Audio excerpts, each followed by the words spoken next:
because I had no intention of a career in tech. Let's not talk about what you think the solution is. Let's actually just talk about what the problem is. An amazing team, and I still say to this day, one of the best teams I've ever worked with. But, all of a sudden, I was working in a business that, had operations in Sri Lanka, Pakistan, Bahrain, Oman, Kuwait, Dubai, Qatar. Stakeholder management is probably one of the most underappreciated skills. I think your individual style is something that you've got to craft. Having that foresight to know to be bold and brave and courageous and step out of your comfort zone, and also having, I guess, the sensibility to say, actually, I need to be conservative here, keeping our customers safe as well, and having that reputation and trust. There's certainly some roles where I've stepped into, and I remember giving Julie a call at one point saying, I'm not sure I've made the right call. Jamie Newman, an accomplished technology and digital leader with over 2 decades of experience spearheading applications and infrastructure transformations across national and regional scopes. With a strategic approach to technology honed through collaboration across Oceania, Southeast Asia, Europe and the Middle East, Jamie is renowned for delivering tangible business value. Jamie has a strong focus on customer and stakeholder engagement, delivering solutions to real-world problems. His career has seen him work for large corporations and family-owned businesses, including Wilson Group, Devondale Murray Goulburn, Landmark, GSK, IBM, Telstra, and Dennis Family Homes. You'll hear how his family and upbringing has shaped Jamie into the leader he is today. Jamie, look, thank you for joining us today. Thank you. We're delighted to have you on the show. You've had an incredible career in technology, and it's seen you work with people pretty much in every corner of the globe. Yep. However, when I looked at your LinkedIn, I couldn't really figure out how it all began. And it got me thinking, where did a young Jamie Newman want to be when he grew up? So how did it start, and how did you kind of end up in tech? That's fascinating, because I had no intention of a career in tech. Yeah. I was pretty good with maths and science at school, and was sort of aiming maybe military, going sort of that phase, but grew disenchanted with that sort of halfway through what was VCE. Yep. And got to the end of year 12, passed with reasonable scores, but didn't really know what I wanted to do. So I thought I'll what they call a gap year now. Yeah. I thought I'd take a year off and sort of figure that out. And I was quite lucky. My brother was fairly senior in Telstra at that point. And I sort of said to him, I don't know what I want to do. And he goes, I'll find you something. So a couple of weeks later, I'm sitting in an interview for, of all things, a payroll administration job at Telstra. And a couple of weeks after that, so, sort of mid-January, I started this role at Telstra in payroll administration. You're right. Back in the day of handwritten allowances and overtime. And that's what I was doing. I was processing leave applications and all that stuff, but on some very archaic systems. But that's where it all started. So it's probably not a conventional starting point. But after we all need to begin somewhere, right? Yeah, that's right. And for me, it was at that point a stopgap. Yeah. And I'll figure it out, and I'll figure out where I want to go. And as I said, I was quite interested in science and that sort of stuff. And then back in the old days of internal recruitment vacancies, and not even emails. This is handwritten sort of stuff. A vacancy came up to support the HR or what we know as our HRIS these days. The HR system that was in-house, fully in-house built, green screen, all that sort of stuff. But someone to run sort of the first level support for that team. And I was curious and had applied. And back then, it was really up to you to drive your own career. Yep. So I had a vacancy, applied for it, got it, didn't really know what I was doing, sort of figured it out, and after that started to jump through various technology roles at Telstra. And then after a couple of those, dropped onto this program replacing that HRIS with a product called SAP. Yeah. And sort of that's when it all took off. Yeah, right. Okay. So how did that sort of come about with the migration into the SAP role? Yeah. So I'd worked in a couple of support roles, and I moved into a training role out at one of the regional offices, training the systems. then a project got stood up to replace the HR system that I'd been supporting with a Lend-Lease product. Back then it was called the Solution Series, which has died its death a long time ago. Yeah. And Telstra went on a fairly ambitious project to replace their in-house system with that. Went live, but probably didn't hit the mark. Yeah. And so then, the powers that be, and I was very much not in those rooms at that point, decided that they'd review that and go again, and it came down to, in the good old days, PeopleSoft versus SAP. That was where it was. Things like success factors and those things certainly weren't around. No.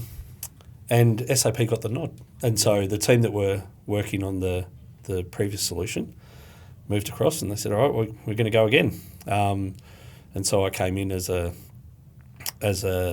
security and authorizations, flexible REM, that sort of type subject matter expert. So I understand the business process really well. Yeah. Okay. And we'll teach you the technology ropes. So do you think that that's what essentially set you up for success in that role? Was you kind of understood the mechanics of the way the business operated? Yeah, and I think even now, one of my passions is really understanding how the business operates. Yeah. If you can, we need to be really careful of the roles that we're in and the influence that we have. That we don't design a solution that may be the best technology-wise, but doesn't really help the business achieve what they're trying to do. So, if you can take a step back, understand where the business is going and what they're trying to achieve, and then keep that in mind when you're designing whatever it is you're designing, I think it holds you in good stead. But so that certainly helped. Understanding how the business worked to then get a great outcome out of the system was certainly, When you look back at that time with Telstra, maybe it wasn't conscious at the time because, as you say, you're straight out of the blocks from high school and first job. But when you kind of look back, do you think there was anything in particular that you did that enabled you to stand out to be able to get those opportunities to progress? I think there's a couple of things. I think one is working hard. Yeah.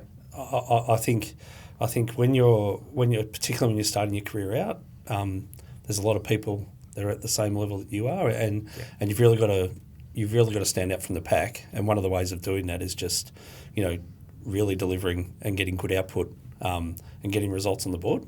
Yeah. Once you get results on the board, you start to establish trust. Yeah. Once you start to establish trust, you build credibility. Yeah. And then when the opportunities arise, maybe your name's one of the ones that's put on the table. Yeah. Particularly internally, I think that's really valid. These days it's a little bit different externally, because there's things like LinkedIn and everybody's so interconnected and so networked now that a lot of people know people. And I often get rung by people like yourself and your team saying, "Hey, do you know anyone?" Yeah. But that also comes back to when you reflect on places that you've worked, who you've enjoyed working with and who's done a great job in helping you achieve what you do. So absolutely, I think that's a core. So that's interesting, isn't it? Because there's a lot of talk about in the contemporary world we're in now about personal brand, and you immediately think about LinkedIn and personal branding. But actually, what you're describing there, we're talking about almost 25 years ago. Easy. We'll edit that. That's right. But we're talking about a different type of personal brand, which is the reputation that you build and what you become known for. They often say, your brand is what people say about you when you're not in the room. Yeah. Right. And that's what you're talking about. The importance of the early start of your career is getting known for someone that works hard and gets stuff done. Yeah, and one of the things whenever I interview someone and they say, "What are you looking for?" A safe pair of hands often comes up. Yeah. Someone who's just going to you can trust to execute, and I think that's what I prided myself on. If you give me something, I'll do it to the best of my ability, and I'll execute as best I can. Yeah. And once you start to get a reputation for that, then the scope of what you work on starts to change as well, because at the start they'll be quite conservative and give maybe safer things, and then they'll throw you the bigger challenges, which is where you can really shine and really make it known what you do differently. Yes, that makes sense. And after quite a stint there with Telstra, you moved to IBM. Yeah, was that in a consulting role? It was. Okay. So It was so the Telstra project was sort of run in conjunction with Deloitte and Deloitte Touche Tohmatsu and IBM back then. And it sort of got to a point where I'm like, okay, I like this SAP thing. I want to continue it. And, Telstra was sorting it at the end of their project and what next. And so I had a couple of conversations with both and ended up, it was called Business Consulting Services back then. But jumped into IBM and worked on, some pretty big SAP rollouts. I did a smaller period of time on Mitsubishi when they were based in Adelaide, when the manufacturing plant was still there. But then the juggernaut, which was the National Australia Bank and all their overseas subsidiaries, which was a huge program. So it's interesting because I see a lot of tech leaders have some kind of time in their career where they work in consulting. Do you think that kind of sets you up with a skill set to really understand customer problems? I think it's about perspective. Yeah. I very much prefer to be client side or customer side. Yeah. I think, but being on the consulting side gives you they're pretty good at what they do in terms of establishing a process and a methodology to understand what the customer's trying to achieve. Yeah. And so learning that has helped me immensely in terms of, all right, let's not talk about what you think the solution is. Let's actually just talk about what the problem is. Yeah. And then leave us to come up with the best solution that we can. Certainly hold you in good stead. I would, consulting, you're either made for it or you're not. Yeah. Because it's a hard slog. Yes. And they'll get their pound of flesh out of you and then some. But again, the reward of understanding different approaches, different businesses, all that sort of stuff, I think you can really apply as you go on to your career. The only reason I ended up leaving IBM was because family took priority. I'd just been married. We just had our first child. Yeah. I was living out of a suitcase. That wasn't for me anymore. So yeah. And again, that's pretty consistent, right? Isn't it? People kind of hop off at that point. But I think the exposure you get, as you say, to a multitude of industries, organisations, cultures, leadership styles, people, problems. Yeah, absolutely. In the space of, I think it was about 3.5, 4 years. Yeah. I worked at Vic Police, I worked at Mitsubishi, and I worked at the National Australia Bank. Yeah. Now, flagship brands, but also very, very different business sectors. And getting that variety, you get a much more balanced view. I was at Telstra for 11 years. There's one way of doing things. That's right. Yeah, that's exactly right. And then after IBM, as you say, you left, which is interesting there for the family side of things. And then over the next, let's say, sort of 10 years, you had a series of management roles, really as an SAP specialist, I would call it. Yep. And you worked with some phenomenal organisations. You worked at GSK, Alfutane, MMG, and Landmark. Yep. How conscious were you of kind of building your career around being that SAP expert? I wasn't, right. If I'm honest. What I took to and what Telstra gave me and what I did at IBM was security and access control, user permissions, authorizations. Yeah. And that was one of those great roles where you're actually at the coalface. Yeah. And you're designing what we'd call these days the UX. What the person can see and what they can do and what they're not allowed to do and all that. And then I came into GSK in that security role. And my manager at the time went on maternity leave. And I was asked to step into that role after, I think it was about a year. And all of a sudden, all these people that were my peers were reporting to me. And I was totally unprepared. Yep. Totally unprepared. An amazing team. And I still say to this day, one of the best teams I've ever worked with. Okay. But the exposure into management, and then you start to get involved into things that I guess you're totally oblivious to when you're just going through a sort of a day-to-day job. And so that morphed into, I was sort of heading up a small team in Asia Pacific, looking after, so we had a follow the sun model. Yeah. So support centres in Australia, North America and London. And all of a sudden that team went from 6 to, I think, 28 at the end. And we're doing implementations into Singapore and into Japan, whilst, some of the team, a couple of my team members end up going all around the world. implementing SAP at all our manufacturing sites at GSK. And yeah, it's just it was a fascinating experience. I had an amazing boss. I had an amazing boss and amazing two-up boss, Peter Tanconi and Alex Middleton. Yeah. And it got to the end of that where Peter and I sat down and I sort of like, okay, I've been doing this for 6. What do we do? And he said, well, your next move's probably to Brentford over in London. Yeah. And at that point, I had a 6 and a 4-year-old. Yeah, okay. Who were, a bit younger than that, 4 and 2-year-old, who were both very outdoors kids. Yeah. Loved their moment in the sun. And we sort of did the math, and it wasn't going to be right for us for a number of reasons. Yeah. And my wife at the time said, well, if we're going to consider London, maybe we should just consider somewhere. Okay. And so I sort of threw myself out back in the day of the very initial job boards. And in the space of a couple of months, I had 3 offers on the table, which I didn't expect, Anton, at all. One for Perth, mining company. One in Singapore for this thing called renewable energy, wind farms, which was just emerging. I thought really curious. And one in the Middle East, in Dubai. All doing SAP, senior SAP management roles. And my wife said at the time, well, if we're going to go to Perth or Singapore, we might as well go the whole way. It's, And so I ended up taking the role at Dubai. Fantastic. And exposed into a family business, first time, privately owned. The whole Middle Eastern culture shock, it's an amazing place. And I'd recommend to anybody, if they get the opportunity, provided you choose your destination carefully, to do it. But all of a sudden, I was working in a business that, had operations in Sri Lanka, Pakistan, Bahrain, Oman, Kuwait, Dubai, Qatar, Egypt, Saudi Arabia. So what did you... sorry, in the last 5 minutes, you've said so many things. My head is buzzing with questions. I'm talking too much. No, it's great. Let's talk about that specifically. So what surprised you? What did you learn from that experience about working with different cultures?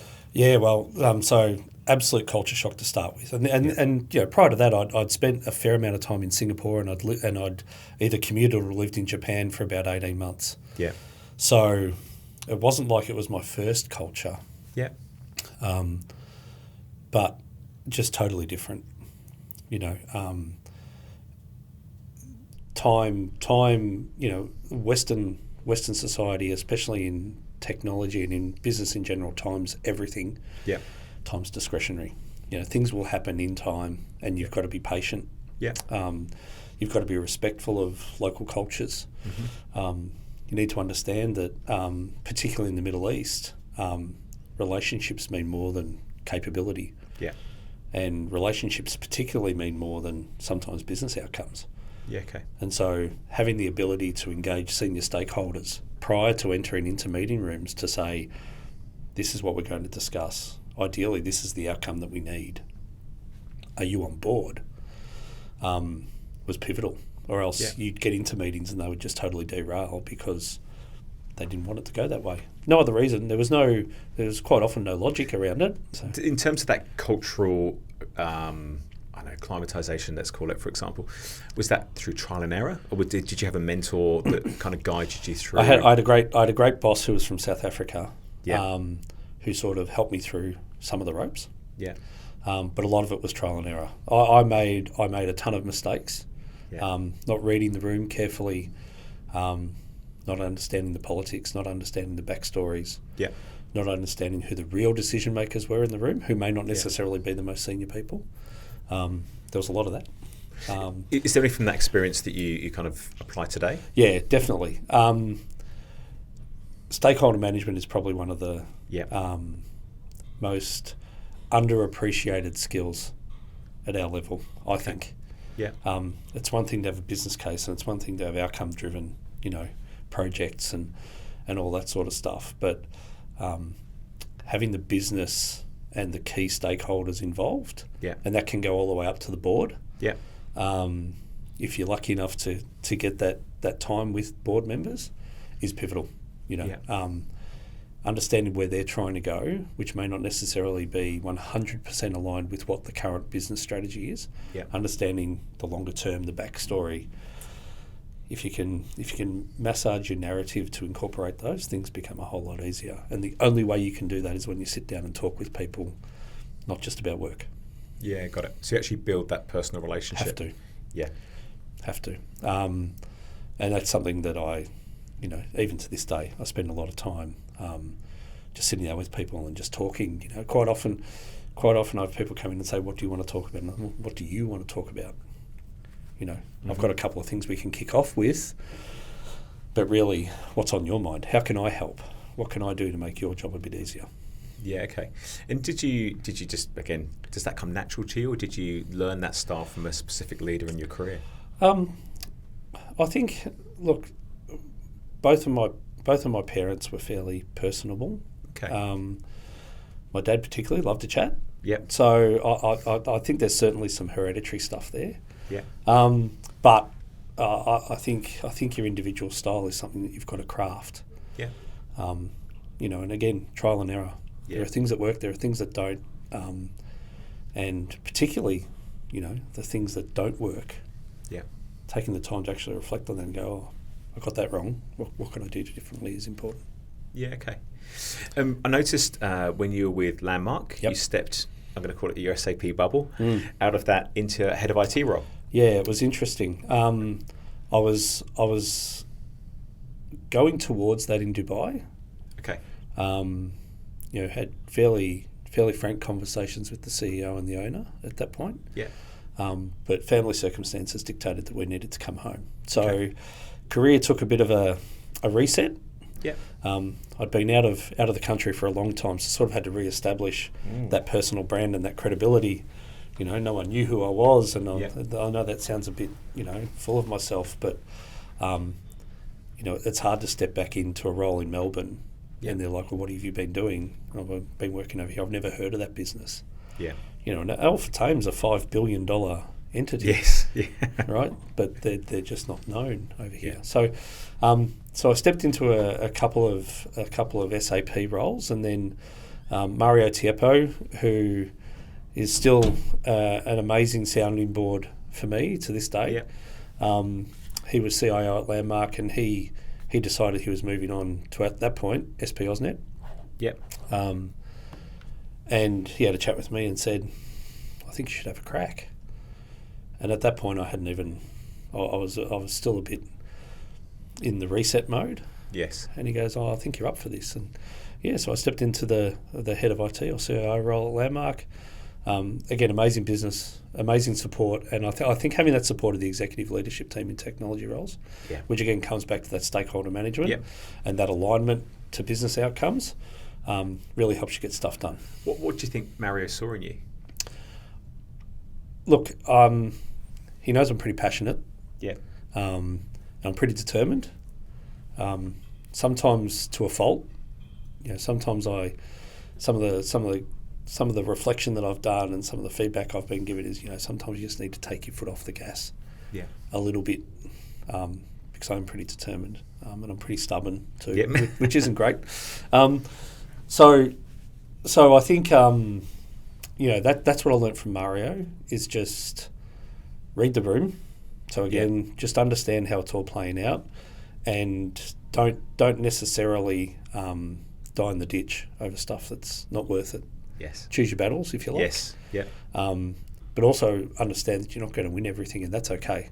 Yeah. You can put your case up, you can have the conversation, you can actually disagree, but at the end of the day, if that's what the business want to do, then your job's to support it and roll out and enable that to happen, whether you align with it or not. Yeah. That's what you're here to do. Yeah, great. And after Landmark, you moved to Sonipar, Lawrence Hansen, and that was as a CIO. Yep. How was that kind of step up into that kind of next C-level role? And again, back to family business. Yeah, okay. And you'll see that there's a history of family businesses now, sort of. Yeah. That was good.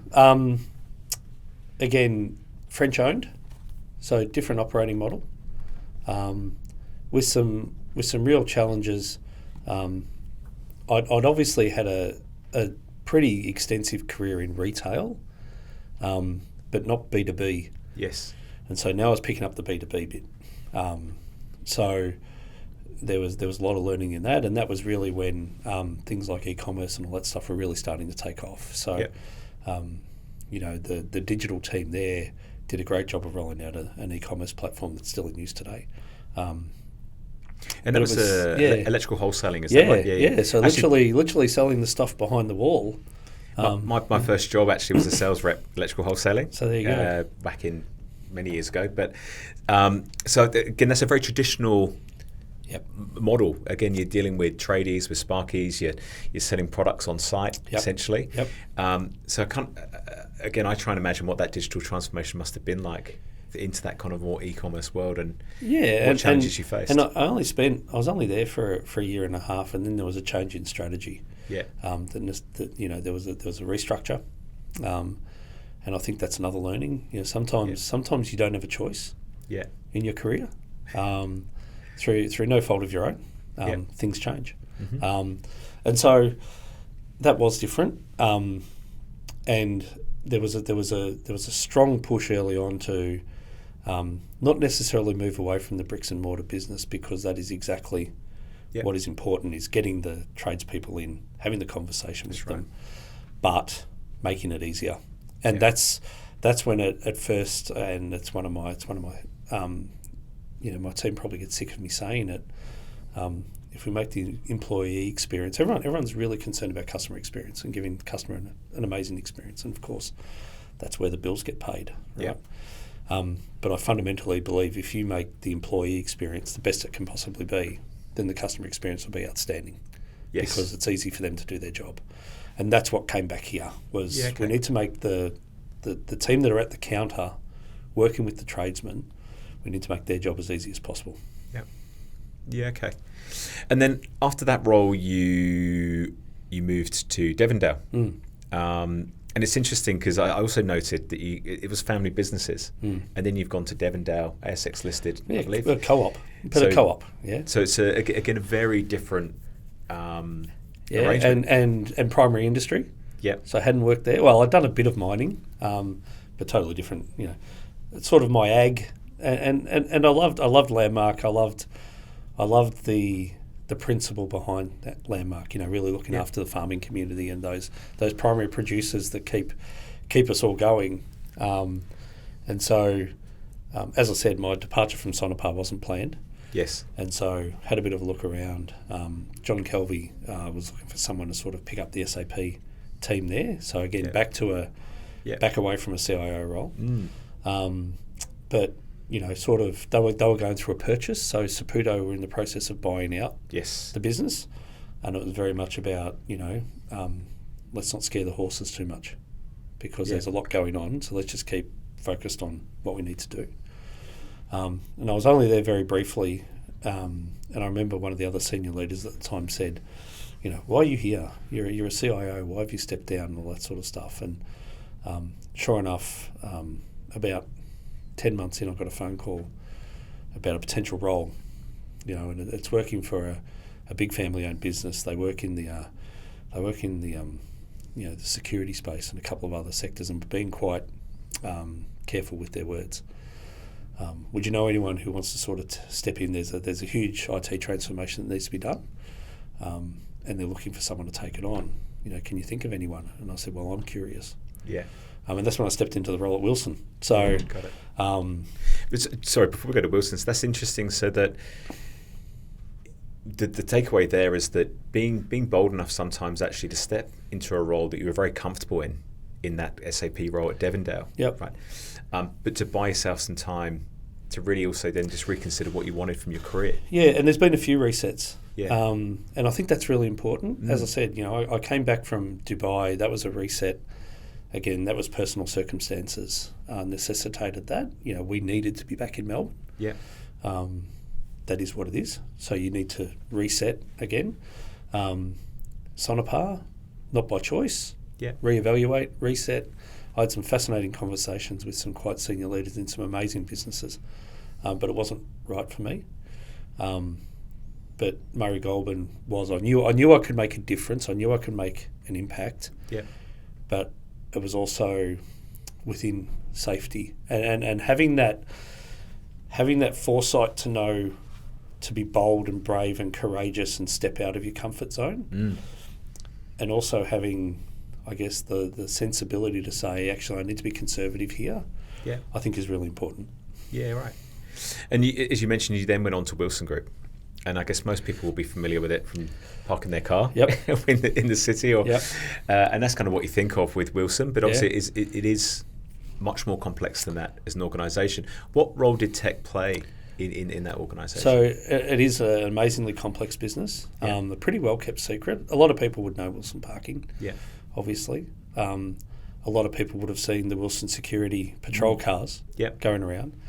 But at that point there's a storage business. In Melbourne, Wilson Storage, I think, is up to about 20 sites now. So they're certainly around. And then there was a medical and health, non-urgent patient transport, the non-lights on ambulances, and so it was much more complicated than I thought. And business unit and multiple countries, so Australia, New Zealand, Singapore, Malaysia, and business unit autonomy is something that they absolutely champion.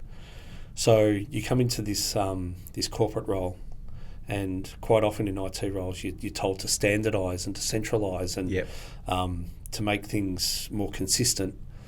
And then the core fabric of the business was, well, we do things differently. We might be a parking business in Australia versus a parking business in New Zealand. We do it a little bit different, and we're comfortable with that. And so it was an amazing role. I learned a ton. I had a great team, half based in Perth, so I was back on the commute again. But a leadership team that were relentless in their pursuit for improvement, relentless in their pursuit for increasing market share, and fundamentally just wanted to drive as much as they could technology wise, whilst keeping a close eye on the balance sheet and the P&L. Yeah, okay. So it wasn't tech at all costs, but it was tech where it made sense. What I read on your resume was, I guess, just the diversity of what you got involved in from tech. 'Cause there was everything there from cybersecurity into data, into launching an app, multitude of other things which I forget now. But I looked and I thought, wow, you really touched everything from a tech standpoint in that. I think you were there 5 years. Yeah, nearly 5. And it was interesting because up until that point, I'd been very much application focused. Yeah, that's right. Very much SAP focused. The only SAP product they had there was SuccessFactors, and that wasn't in when I started that business. That project had literally just started, and so I quickly had to, in previous roles, whilst I had responsibility for infrastructure and cyber and those sorts of things, it didn't have quite the same level of complexity and scrutiny as we had at Wilson. But with Wilson, particularly on the security side, looking after some blue chip clients, ASX 200, some government entities, the complexity around security and how good you are at what you do is the difference between winning the contract and not. Well, and so it wasn't about keeping our business safe. It was about, obviously that's important, but keeping our customers safe as well, and having that reputation and trust that we are in control of what we do and we are damn good at it. And I actually heard you talking on the Security Collective podcast about that, about how cybersecurity went from being about risk management to competitive advantage. Yeah. And I was listening to that and I was thinking, that's probably the journey of tech over the last 20 years. It used to be the computer, turn it on, turn it off, IT support, but actually in most organizations it's now become that differentiator. Yeah, especially when you're go-to-market. Yes. Right? So especially when you're out there trying to win business. Yeah. And you, as I said, you got the big end of town saying, well, why you versus your competitor? That's right. And when you can sit there and with some of the modern tools these days, actually compare yourself to your competitor and say, well, the information's there. We welcome any questions. And, my infrastructure lead, who's now the CTO there, would be across the table, in the contract conversations about, well, you get your best cyber people in, we'll roll ours in, ask us whatever you want, open book. Yeah. You know, but we're confident in what we do, and I think that's really important. I think keeping that sense of humility, but being confident in what you do, be it if you're across the table trying to win a bid, or you're across the table with a stakeholder, is really important. You know, and particularly being authentic. Yeah. You know, so if you're humble but you're confident and you show some authenticity, and you have that connection, then things happen. Be it a deal, be it an outcome, be it a resolution, whatever it is. And so that's the evolution of tech, right? From internal stakeholder to all stakeholders. Yep. And it'd be interesting to see how that continues to grow in the future as well. And after Wilson, you've moved on where you are now At Dennis. at Dennis Family Homes. What pulled you towards residential construction in the current climate? Yeah, it was an interesting conversation, Anton. I got approached. I used the word, I was curious in the market. I wasn't actively looking, but I was getting to that point at Wilson where if I was going to stay, I was probably going to stay for another 3 to 4 years, because there were some really significant programs of work kicking off, and I'm a firm believer in you don't leave things sort of halfway. And so I was, as I said, I wasn't actively looking, but you know, if I got a phone call, I'd be curious about it. And I was going for a role at a well-known retail brand. I won't say who it is. And a well-known beverage brand. And I passed both of those down because they weren't quite right. Okay. And one of those recruitment consultants said, I've got something a little bit left field for you. And I went, okay. And they said, it's residential construction. I said, interesting. They said, it's quite small. You know, it's 500 odd employees. It was actually smaller than that. It was about 300, as I found out. Where I'd come from, Wilson was 12,000 people. Yep. Right. Victorian only. And I'm like, well, I'm currently got an international remit. But a huge opportunity. You know, they've got to drive a serious transformation. And I said, okay. I said, I'm curious, but transformation when the market's as suppressed as it is, and every construction business was up against it, and we've seen what happens. You know, what's happened with a couple of Dennis's competitors. Yeah. You know, can they walk the talk? You know, are they really serious about this? And I think what won me over, Anton, was that you know, I met the MD of the housing business. I met the group CEO and CFO, and they were amazing. But then they asked me to meet the board, and I met a board member, and I sat down with that person, and they sort of said, "Look, we know we've got to invest, and we know that we're in a tough place financially, but if we don't invest, we've got no chance." Yep. Sort of thing. So we want this role to come in. We want to establish someone who's going to focus on customer-facing tech. Yeah. And clearly some of the things I'd done at Wilson and a few of the other businesses, you know, had a bit of a track record in really focusing on the customer outcome. And as I said, by making the employee experience best I can. And I said, okay, well, let's go through it. And, you know, so then January last year, I stepped into a role, and as I said, the market was really tough. Business was really tough. And, you know, 3 months later, 90-day review, I'm sitting down with the board. Very different board, because, you know, there's people with the surname Dennis on the board. Yeah. Yeah. So it's actually it's really their money. Yes. Right. And again, that's a totally different viewpoint. And it was actually that person that turned around and said, well, we've got you in to do a job, because I sat there and I said, well, I need a small team and I need some capital investment. And I know both headcount and capital in a business that's going through a tough time is a really big ask. But here's what I'm going to do with it. And yeah, the board turned around and said, well, we've got you in to do a job. Well, I guess, you know, we've got to support you. But there's certain terms and conditions to that. You know, and we want visibility, and we want to see velocity, and you know, and that's where it went. So I can't fault, you know, the support of Sean Ralph Smith, my CEO. I can't fault the support of the board. They've been incredible, and we're doing some really amazing things. We're really changing it up, and There's obviously a lot I can't talk about, but you'll see some things in the coming months where we're really changing the game of how you sell a residential house.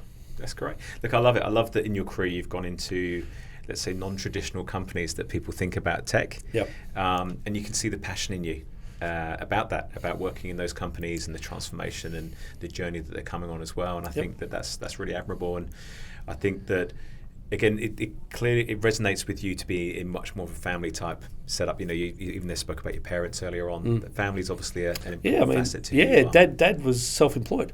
Yes. So I guess that gravitates to me. I guess Anton, and we had this conversation earlier, is it foolhardy or is it courageous? Is it brave? Sometimes it's all of those. Yeah. But I strongly believe in going where you can make the biggest difference and the most impact. Yeah. And as I said, some of those have landed, some of those haven't, but that's okay. Provided you get home at the end of the day and you're thinking, have I made a difference today? That's what drives me. Yeah, right. And so you said a few didn't land. Thinking more broadly about your career, any career regrets? No regrets.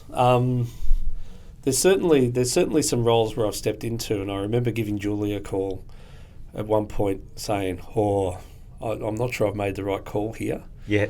And then being in that position where you either leap straight away or you stick it out and try and make a difference. Yeah. And I've generally stuck it out and tried to make a difference. Okay.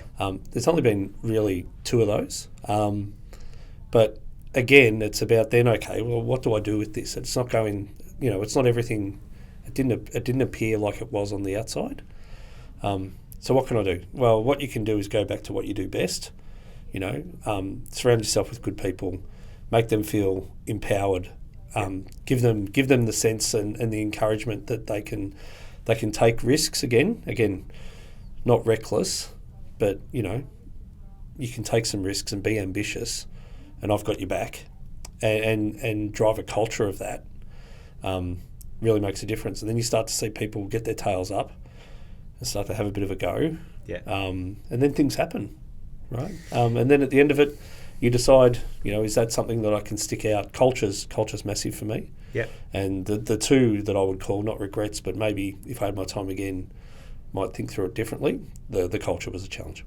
But sometimes you've got to work in a culture that you realise I don't want to work in to understand what you do want to work in. I know I've personally experienced that, and I think that's sometimes you don't know. The grass is greener, I suppose, is what I'm saying. You don't know how good you've got it or what good is. Yep. Until you kind of see the other. We also think about how we're shaped by the feedback we receive. What would be the most significant feedback you've received in your career? That's a really good question. Channel my tenacity. Yeah. So don't be blinded. Don't be blinded by your personal agenda, but use it to make sure you apply your efforts in the right spaces. Yeah. Because there's a lot going on in our roles. Yes. And when people say, "What are you working on?" I love those. I often get requests on LinkedIn of, "I'm curious to hear about what you've got planned for this year. Yeah. Well, how many days do you have?" Yeah. Because it's endless. So. Really channeling that tenacity into the things that really matter, and maybe letting some of the other ones just slide because it's not a big deal. Yeah, okay. So choosing your battles could be another way of putting it. Yeah. And I think the other piece is, and it's absolutely another one of my mottos, no surprises. So if there's going to be one of those meetings where it's going to get a bit hairy, or it's going to be a bit awkward, make sure you've engaged all the stakeholders prior, so that they know that that's coming. And it's okay for there to be separate points of opinion and all that sort of stuff, but let's not put something on the table where someone goes, "I had no idea that was coming." Would be the 2. And I'd been guilty of that a couple of times, where a meeting was maybe going a little bit off agenda, and I'd thrown something out there, maybe in hindsight from frustration, and the whole meeting blew up because they're like, "Hang on, didn't know anything about this." Yeah, okay. Could have played it better. Right? So So certainly no surprises. So the opposite to no spoilers. You're all about the spoilers. Yeah. Look, if I'm going to give you some bad news, you're going to know about it before you get in the room. Yeah, okay. Because I need you to be focused on bad news is one thing, but what do you do about it? Well, they can assimilate and then focus on the solution, as you say, rather than the actual problem itself. Yep. And that's when leadership really gets tested. Yeah. Right? Leadership really gets tested when it's hard. Being a leader when things are going great is easy. Yeah. You know, when the company's up and about and the team are up and about and you're kicking goals and all that sort of stuff, it's pretty easy to walk around and go, how good are we going? Yeah. When you are up against it and things aren't going to plan and you've got, various challenges and your back's against the wall, that's when it really defines who you are as a leader. And that's when the team look to you to be that lighthouse. Yeah. And that's really important. And you actually earlier on you spoke about had some great bosses and you worked with some great people, and you've, as I said at the start, you've worked in every corner of the globe, people from every corner of the globe, lots of different organisations, industries, sectors, etc. When you think about great leadership, what does that mean to you?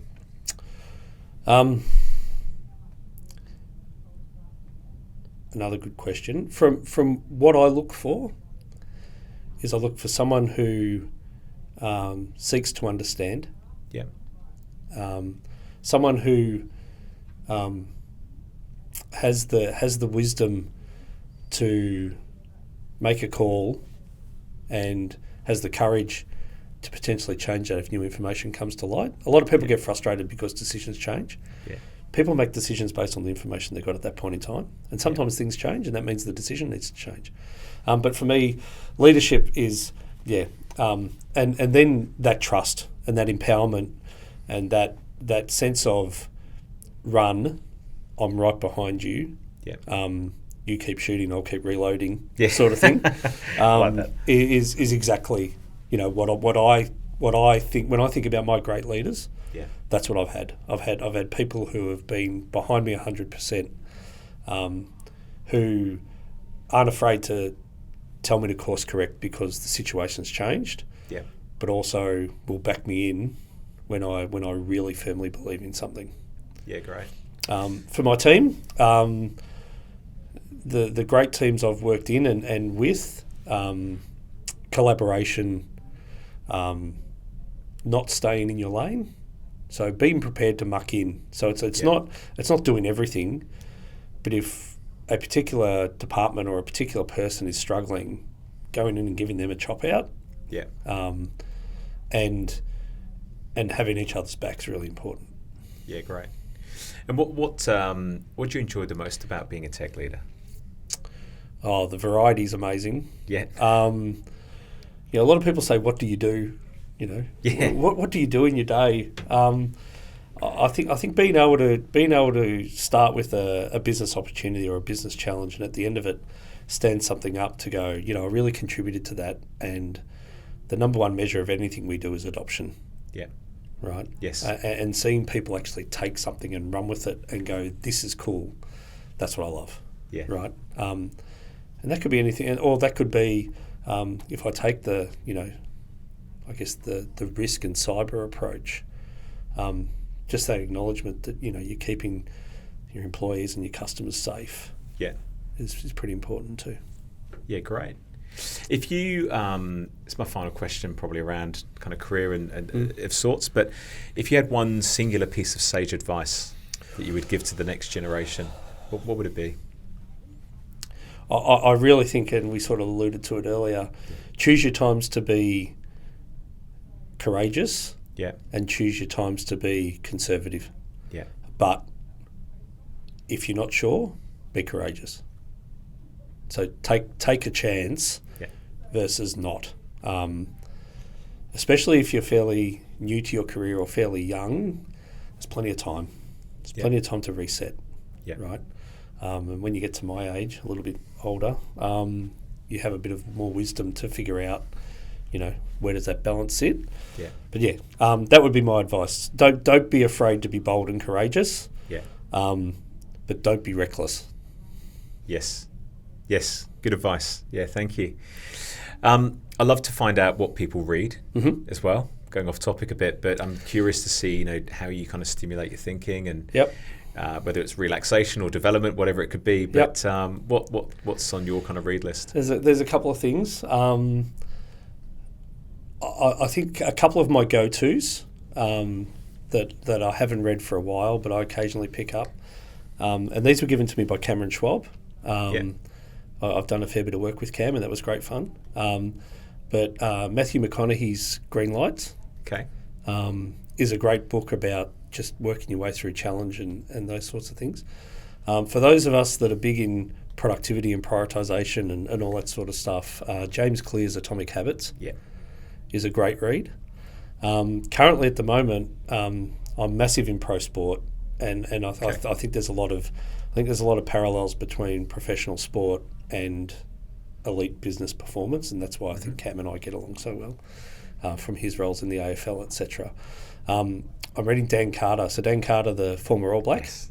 Dan Carter's The Art of Winning. I've read that, yes, great. At the moment, and I'm really enjoying it. So they'd be my three. And then there's a few other smatterings around. Yeah.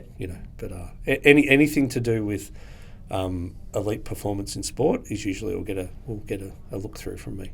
Yeah, fantastic. Thank you. Look, appreciate your time today. Thank you. It's been insightful and just interesting to hear your journey. Yeah, it's certainly a different one. Started as a humble payroll administrator. That's right. Look where I am. and still much more to achieve as well. Yeah, a lot to do. I'm really looking forward to it. Awesome. Thanks, Jamie. Thanks, Anton. Cheers. Thank you for listening to Tales from Tech Titans, and be sure to follow us wherever you get your podcast. If you'd like to get more insights about tech careers, then check out the Emmbr, that's EMMBR LinkedIn page for the latest updates, articles, and engaging discussions.